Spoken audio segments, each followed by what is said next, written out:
This week is Hedgehog Awareness Week. Hedgehog numbers in Britain are in rapid decline, and this week aims to highlight the problems hedgehogs face and how members of the public, that's you and me, we can help them.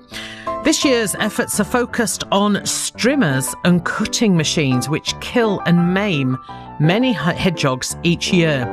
Now, if you go over to our Facebook page, facebook.com/BBC Cumbria, scroll down, you'll see Hedgehog Bramble, who's having a bit of a mooch around a garden in Kendal. It's lovely footage, and I have to say, Bramble is amazingly cute. The man who filmed him is Titus L, and he joins me on the show this morning. Good morning to you. Good morning, Val. Good morning, welcome to the show. You've been very busy out there with your camera. We have our wildlife cams, definitely. Capturing the hedgehogs and seeing all the wildlife going on is an absolute treasure.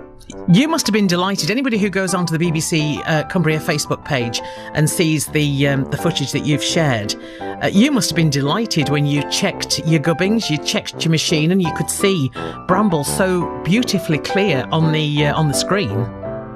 I can't tell you how thrilled we were. We had a previous hedgehog prior to the floods in Cumbria, and he died in the floods. So then we had another one come called Noah, and we were really happy to be looking after Noah, who then hibernated with us in the garden. And we had Bramble as a release hedgehog who had been too small to survive winter on his own, and he'd been in an animal rescue centre with whom we were in contact, and they offered him to us to slow release, and that's what the video captures.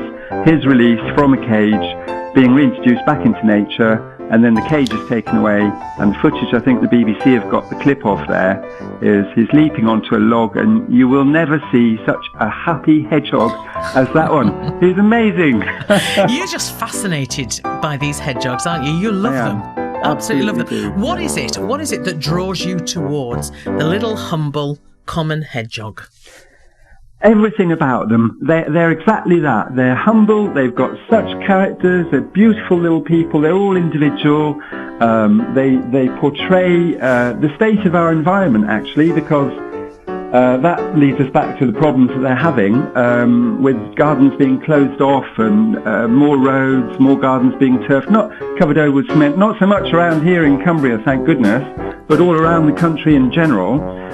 So they're kind of a good indicator of the health of the country, and they're also good at helping farmers and gardeners manage slugs and pests in the garden. They can eat up to, I think, 200 grams of insects a night, and that would be insects that destroy crops and other plants. So they're just wonderful. They're so anthropomorphic. They really feel like people. They're not just little creatures. They forget that they're hedgehogs. I think they do. I certainly do. But it's amazing that every year we're told and we're reminded about hedgehogs and, you know, the do's and don'ts where hedgehogs are concerned.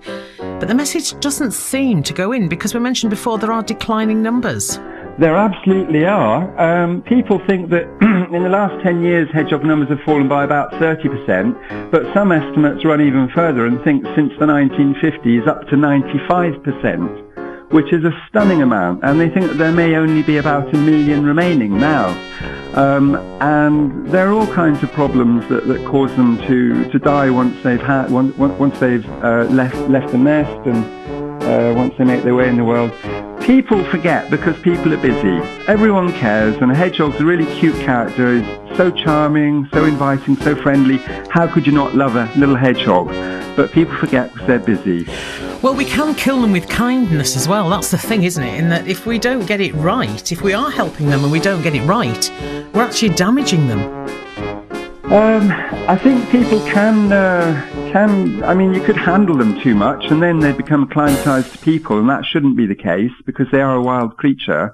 And if they were too accustomed to people, so, you know, then they might wander in front of traffic. You know, the ways of people. They should stay away from people, really. Much as we love them and like to see them in our gardens, we need to respect that they are a wild creature and they need our support, but not to be taken over. They're not a pet. There is a whole class of hedgehogs that are bred and kept as pets in homes, and I think that might be more perhaps in Americas and so on, but not necessarily so much here. But the wild ones, they're the ones that need our support and help, and the best way we can do that. Can I tell you a couple of things that we need to look out for? Yes, Thank please. you. Well, first of all, everybody could cut holes in their hedges or fences, and that would allow hedgehogs to come and go. They can roam up to 2 miles a night, and they need to roam both for food and for mating reasons, and that's just part of their nature. So they need room to roam. If you haven't got a hole, they won't come in, and they need the room. Secondly, there is a myth about putting out bread and milk. Bread and milk actually makes hedgehogs ill. You can put out chicken-based meat cat food and water, or you can put out dried chicken kitten food for them. But if you're putting out fresh food, that needs to come in of a day, because blue bottles and such may lay eggs in them, which will then infect the hedgehogs. Common sense. Absolutely. Is needed. I know we've had a call from Margaret, who's in Penrith. I don't know whether you can help with this, Titus. She says she has a hedgehog house, but no hedgehogs are visiting. Is there anything that she can do to maybe encourage them and bring them back in? Obviously, you've already mentioned holes in hedges and fences to make sure that they get access. And water. Apparently they need access to lots of clean water, which can be difficult for them. I think at this time of year, it's the kind of time of year that hedgehogs do set out. They're on their, spring has sprung, the libido is leaping, and they'll be looking for partners. And I'm not quite sure that they use hedgehog houses so much during this time of year and on into the autumn, really. And that's been our experience anyway. Whilst they have hibernated with us and slept in the various houses that we have, they don't stay in them through this time of year, so I wouldn't worry too much. And if you're putting the food out, then just keep changing it, keep it fresh, and the water. Make sure you've got holes, and I think word will get about amongst the hedgehogs.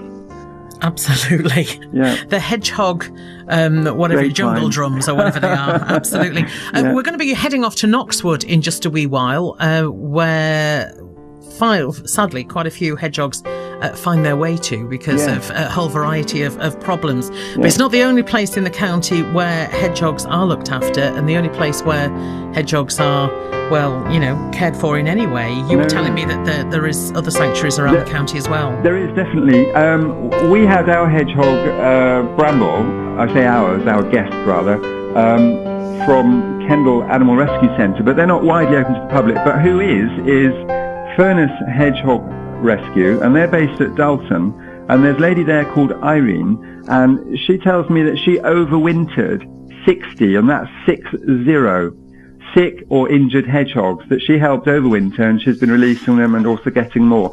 And she gets hedgehogs from the entire South Lakes area, so that would be the kind of central South Lake District in Cumbria. And I think Knoxwood kind of veer towards dealing with more the Northern Lake District area and Cumbria. Yeah, so we'll be heading to Knoxwood, and thank God for people like Irene doing that over the winter. Imagine? I know, amazing. Yeah. House guests. I bet they didn't even pay. I think you need a barn, hedgehog barn. Titus, thank you so much for joining us on the show today. Keep those films coming as well. We'll watch the Adventures of Bramble. Yes.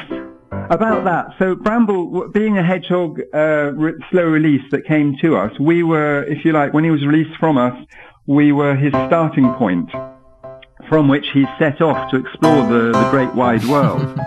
And for that reason, I think we're seeing a bit less of him now than we were.